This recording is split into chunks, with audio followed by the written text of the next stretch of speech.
খাদ্য সুরক্ষা বিলের পর বহু প্রতীক্ষিত জমি অধিগ্রহণ ও পুনর্বাসন বিল 2012 পাশ করাতে সক্ষম হল মনমোহন সরকার। তবে বিলের বিপক্ষেই ভোট দিল তৃণমূল। বৃহস্পতিবার প্রথম থেকেই বিলের বিরোধিতায় সরব হয় তৃণমূল। লোকসভায় তৃণমূলের নেতা সুদীপ বন্দ্যোপাধ্যায় বিলের বিরোধিতা করে বলেন, শিল্প স্থাপনে 100% জমি অধিগ্রহণ করতে হবে বেসরকারি সংস্থাগুলিকেই। কেন্দ্রীয় গ্রামোন্নয়ন মন্ত্রী জয়রাম রমেশ পাল্টা জানান, এ ব্যাপারে দুবার মমতা বন্দ্যোপাধ্যায়ের সঙ্গে কথা বলেছেন তিনি।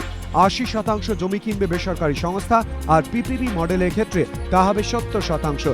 তবে তিনি বলেন, পশ্চিমবঙ্গ সরকার যদি তা 100% করতে চায় তাহলে সেটা সম্পূর্ণ রাজ্যের ব্যাপার। এরপর শুরু হয় ভোটাভুটি। মোট 235 জন সাংসদ ভোট দেন। সরকারের পেশ করা বিলের পক্ষে 216টি ভোট পড়ে, বিপক্ষে পড়ে 19টি ভোট। এর মধ্যে 18টি ভোটই ছিল তৃণমূলের। তৃণমূল সাংসদ সুদীপ বন্দ্যোপাধ্যায়ের দাবি, এই বিলে তাঁদের মতামতকে গুরুত্ব দেওয়া হয়নি, তাই বিপক্ষে ভোট। সিপিএম তৃণমূল বাগযুদ্ধে উত্তপ্ত লোকসভা। বৃহস্পতিবার জমি অধিগ্রহণ বিল পেশ হয় লোকসভায়। বিল নিয়ে আলোচনার সময় এমনই দৃশ্যের সাক্ষী রইল সংসদের নিম্নকক্ষ। সিপিএম সাংসদ বাসুদেব আচারিয়া বলতে উঠলে হৈ হৈ করে ওঠেন তৃণমূল সাংসদ কল্যাণ বন্দ্যোপাধ্যায়। কল্যাণের সঙ্গে গলা মেলান সুব্রত বক্সীও। পাল্টা জবাব দিতে উঠে দাঁড়ান সিপিএম সাংসদরাও। সেই সময় অধ্যক্ষের আসনে ছিলেন ফ্রান্সিসকো সার্ডিনহা। পরিস্থিতি সামাল দেওয়ার চেষ্টা করেন তিনি। এমনকি আসন থেকে উঠে এসে সাংসদদের শান্ত করার চেষ্টা করেন জয়রাম রমেশ, রাজীব শুক্ল, লালু প্রসাদ যাদবরা। সাময়িকভাবে শান্তি ফিরলেও 5 মিনিটের মধ্যে ফের বাদানুবাদে জড়িয়ে পড়েন সিপিএম এবং তৃণমূল সাংসদরা।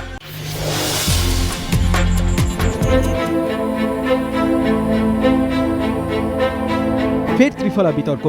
সময়ের বদলের সঙ্গে সঙ্গে সিদ্ধান্তও বদল। শহরের ঝুপড়ি ও গলির রাস্তায় পুরসভার নয়া ত্রিফলা বাতিস্তম্ভ বসানোর সিদ্ধান্ত আপাতত বিষবাও জলে। তা নিয়ে এবার নয়া বিতর্ক কলকাতা পুরসভায়। ক্ষমতায় এসেই কলকাতার সৌন্দর্যায়নে উদ্যোগী হন মুখ্যমন্ত্রী মমতা বন্দ্যোপাধ্যায়। রাস্তার পাশে ত্রিফলা বাতিস্তম্ভ বসিয়ে শুরু হয় শহর সাজানোর কাজ। কিন্তু গলিপথগুলিতে ত্রিফলা বসালে তো রাস্তার পরিসর আরও ছোট হয়ে যাবে। আবার ঝুপড়ি এলাকায় ত্রিফলা বাতি জ্বালাতে প্রচুর বিদ্যুৎ বিল হলেও সমস্যা।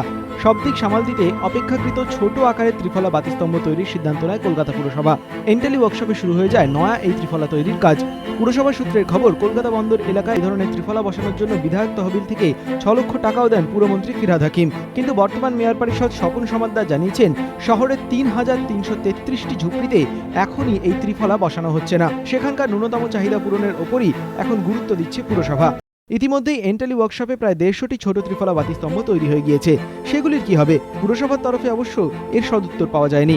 আর এরপরই পুরসভার এই সিদ্ধান্তের সমালোচনায় সরব কংগ্রেস কাউন্সিলররা।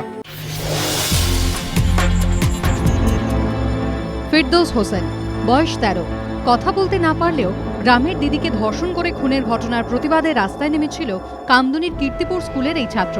কিন্তু গত 2 তারিখ থেকে রহস্যজনকভাবে নিখোঁজ ফিরদৌস। বাড়ির লোকেদের দাবি, 2 তারিখ বিকেলে বাড়ি থেকে বেরোয় ফিরদৌস। এরপর থেকেই তার কোনো খোঁজ পাওয়া যাচ্ছে না। হ্যাঁ, প্রতিবাদী নেমেছিল, ও থাকতো, ও কথাও না বলতে পারলে ও সবার সঙ্গে থাকতো।